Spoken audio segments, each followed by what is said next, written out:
सोचिए, आजकल बड़े बड़े एआई सिस्टम्स हमारी जिंदगियों के बारे में बहुत अहम फैसले कर रहे हैं।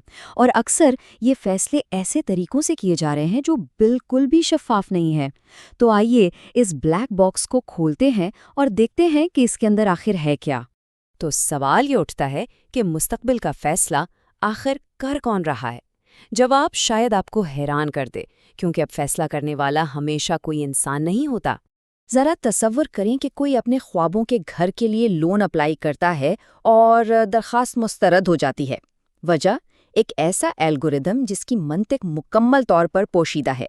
या फिर किसी की जॉब की दरखास्त जिस पर घंटों मेहनत की गई हो, वो एक खुदकार सिस्टम के जरिए फौरन ही मुस्तरद कर दी जाए, इससे पहले कि कोई इंसान इसे देख भी पाए।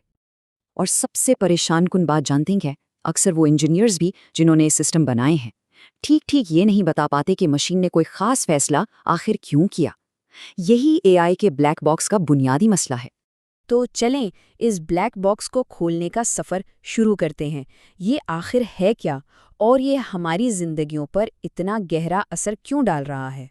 एआई का ब्लैक बॉक्स दरअसल एक बहुत ही पेचीदा सिस्टम है, जैसे डीप न्यूरल नेटवर्क, जो कुछ इंसानी दिमाग की तरह काम करता है।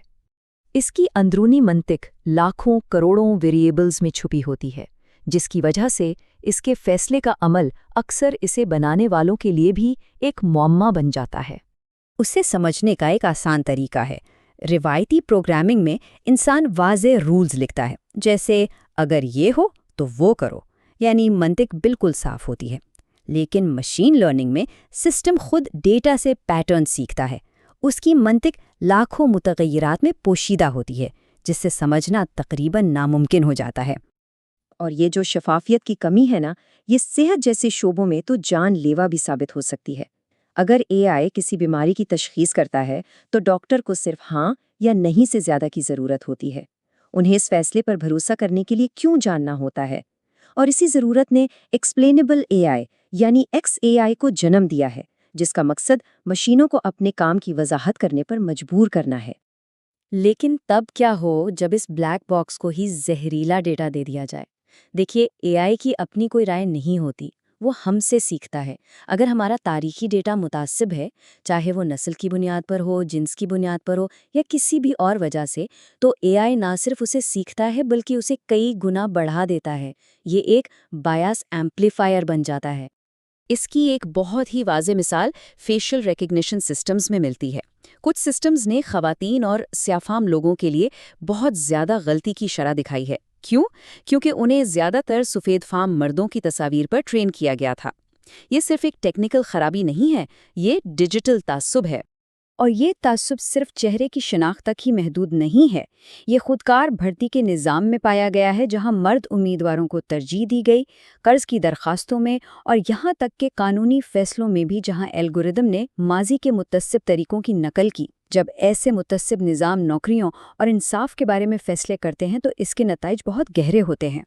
और यहीं से वो बड़ा सवाल पैदा होता है जो आजकल हर किसी के जहन में है, क्या एआई हमारी नौकरियां छीन लेगा? ये मसला इतना सादा नहीं है जितना लगता है। देखिए, तारीख हमें बताती है कि ऑटोमेशन हमेशा से एक दो-धारी तलवार रही है। हाँ, ये बार बार किए जाने वाले कामों को ख़त्म करती है, जैसे डेटा एंट्री, लेकिन ये बड़े पैमाने पर नए मौके भी पैदा करती है।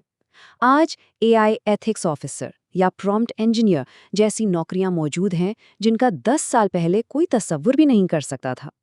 तो असल चैलेंज काम की कमी का नहीं है, बल्कि स्किल्स गैप का है। यानी मौजूदा अफरादी कुव्वत के पास नई नौकरियों के लिए जो महारतें चाहिए, उनकी कमी है।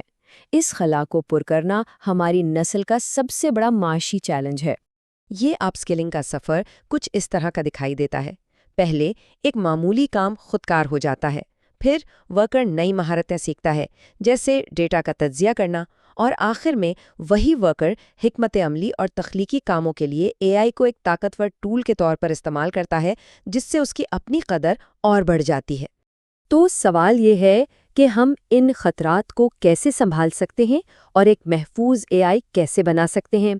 अच्छी खबर ये है कि इस पर ठोस काम हो रहा है और इसका एक वाज़ेह फ्रेमवर्क भी मौजूद है।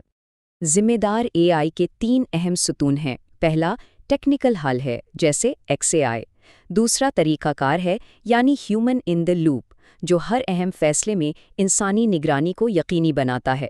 اور تیسرا ریگولیٹری ہے، جیسے یورپین یونین کا AI ایکٹ، جو سماجی سکورنگ یا بڑے پیمانے پر مانیٹرنگ جیسے انتہائی خطرناک استعمالات پر پابندی لگاتا ہے۔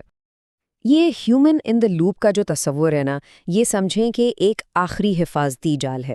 اس کا مطلب یہ ہے کہ اہم فیصلوں میں، جیسے کسی مجرم کو سزا دینا یا کسی کی سرجری کرنا، آخری فیصلہ ہمیشہ ایک انسان کو کرنا چاہیے۔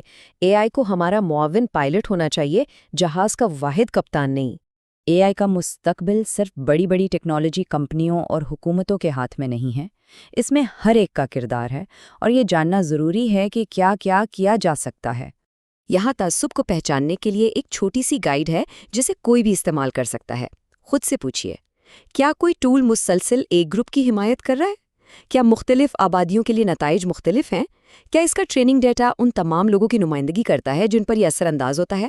اور سب سے اہم، کیا اس کے فیصلے کی وضاحت کی جا سکتی ہے؟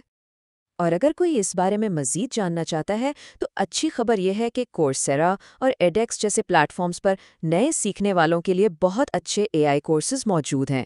علم ہی اصل طاقت ہے۔ تو ہم ایک دوراہے پر کھڑے ہیں۔ AI وہ ٹول ہو سکتا ہے جو موسمیاتی تبدیلی کو حل کرے اور بیماریوں کا علاج کرے، یا پھر یہ نگرانی اور عدم مساوات کا ذریعہ بن سکتا ہے۔